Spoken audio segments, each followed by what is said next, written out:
Michel Cano, you say that Dubai is a place where the best and brightest can grow. Yes. What about those immigrant workers in the squalid labour conditions which have been so much talked about by human rights organisations? Are they allowed to grow? Ask the companies that employ them. This is not... Oh, it's nothing to do with you? There's no regulation, there's no oversight, there's no inspection? If I was to give an example along the same lines, I talk about the people in the FDA and the SEC. When they couldn't hold and control the companies in the States, then come talk to me. Our country, Mr. Cano, is trying really hard to make sure that these things try to happen as possible. But remember, you're talking about a growth in 5 years. They simply don't do that. 2 years ago, which was 2 years after a major Human Rights Watch report entitled Building Towers and Cheating Workers, you had Dubai's own public health authorities saying that 40% of its accommodation facilities, that's nearly 500 facilities in Dubai, violated minimum health and safety standards. 500 facilities violated minimum health and safety standards. Is that a good idea? Does that make Dubai a good idea? Excuse me. This is a question whether you're holding the city accountable or whether you hold companies accountable. The company is accountable. Well, governments are supposed to govern, aren't they? Governments are supposed to look after people. The government and if they cared a jot for people, it would be a different place. The government sets the rules and regulations and tries to enforce them, but you cannot enforce... What do you mean tries to enforce them? No country in the face of the earth can enforce all the rules that they have. All the rules? 500 facilities where you haven't got minimum health and safety standards. Is that something to be proud of? No, of course not. But so that makes Dubai a good idea, does it? This is just one aspect, and I said this is an aspect that focuses tens purely of thousands on of workers. The companies. It is not. So the government has no responsibility whatsoever. The government has a responsibility to set the rules and regulations and try to enforce them. And remember, enforce them. And enforce. You cannot. I'm telling you, even in countries like the United States where governments are charged with enforcing laws. I don't know where you live, but that's normally the case in most countries. Wherever you go, you will have a government that will try to enforce laws. They will not succeed in enforcing it all the time. 500 facilities, that's not all the time. Michel Cano, thank you very much indeed. Thank you.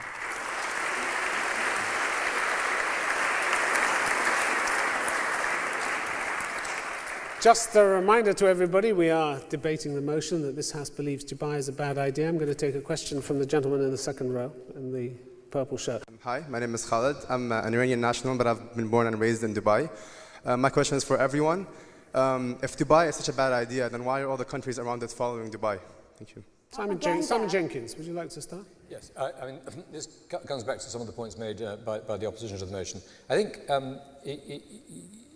I repeat what I said at the very beginning. I am not interested in the politics or society of Dubai. It is not my business. I'm an outsider. I'm coming along to say something about a particular ideology, which was the ideology by which Dubai was transformed from the state of grace that two speakers at least can recall into something that has become, I think, a sort of a nightmare for the rest of the world, not for Dubai itself.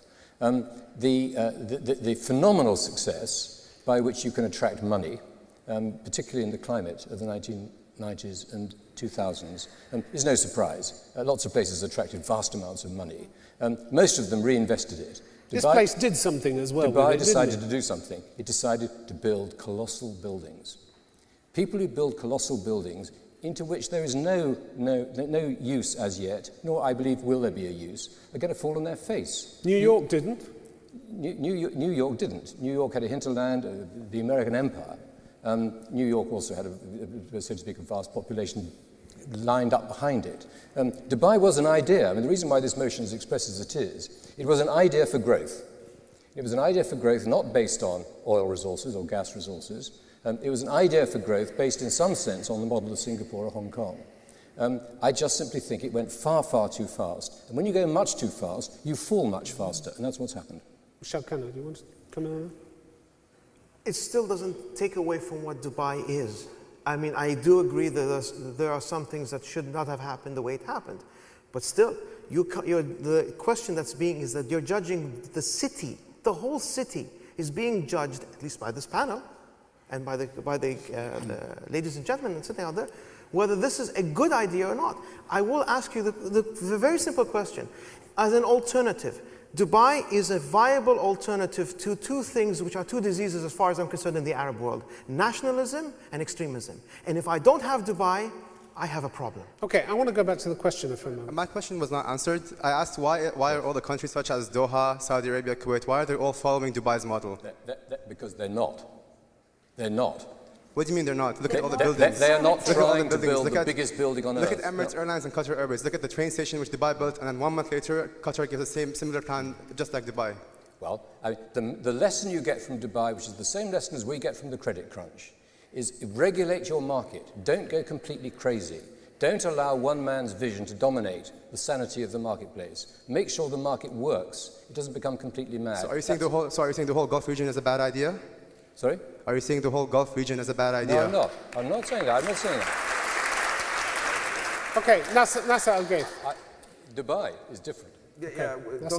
Talking about visionary people, history has been made by visionary people. History has been made by people who their counterparts think they're fools, and 50 years later they've been celebrated as. Well, not always. Sometimes they remain fools. Not always. But to say that the Dubai idea is bad is to say that free market and is with its invisible hands is a bad idea. To say capitalism with this celebrated self-correcting mechanism is a bad idea. It means that it's saying that globalization, market integration is a bad idea. That's what it means, because Dubai is presented that. Not is the best picture. I'm not claiming that Dubai is presented that in the best picture, but it's the best possible picture, especially in the Middle East. People now have hope in the Middle East. Instead of looking west or looking east to find hope, to find light in economic development and prosperity, they need to look within the Middle East, and that's Dubai. All right, I'm going to take a question from the lady in the front row, please. My name is Shweta, I'm Indian. Mr. Simon Jenkins, it has been announced today that Nakheel is going to pay its $4.1 billion sukuk obligations that was due today in the next 14 days with the support of the $10 billion bailout from Abu Dhabi. Now, doesn't that seem like a stepping stone to make everything right?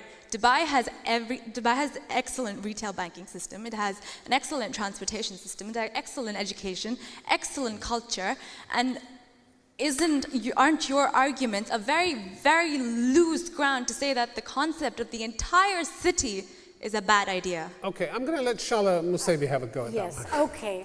Let's just speak to that. Let's speak to Dubai has an excellent education system. Let's just ask, is Dubai better off now than it was in previous years? Is Dubai actually respecting the rights of the national people? I moved there as a very young girl. I visited there in 1980 and I moved there in 1984. As I lived there for so many years, I watched as these compounds popped up and the development went up everywhere. And in the expatriate neighborhoods, there was all kinds of beautiful international schools with playgrounds and speed bumps so that their children wouldn't get killed. However, in the national neighborhoods, there was no speed bumps. In fact, there was no streets. We had to live with sandy roads while we were building our houses for years and years. You want to go back to that? And not only that, I would like to go back. Not only that, the government schools, shabby old schools with cracked walls, unit air conditioning that sometimes worked, sometimes didn't work, overcrowded classrooms. The teachers, God bless their souls, would have to spend from their own pocket because they wanted to make the classrooms nice. Let me hear from the question. How do you like this call to the good old days? I'm sorry, but when you're talking about the government schools, it's not like it's exclusive only to Dubai. I'm sorry, no. But it's the case. That's the case. No, it's not. No, excuse me. Can you let the questioner just come back? It's not exclusive only to Dubai. There are a lot of private schools also in Dubai, excellent schools, a lot of universities. I'm sorry, but what comes first? I'm a UAE national. My children have a right to an education as UAE nationals. So I understand that you're you do an expatriate. You get lots of money in your package. I have 6 children. I'm supposed to pay out of my pocket. It doesn't come in my package. Okay. I'm a UAE national.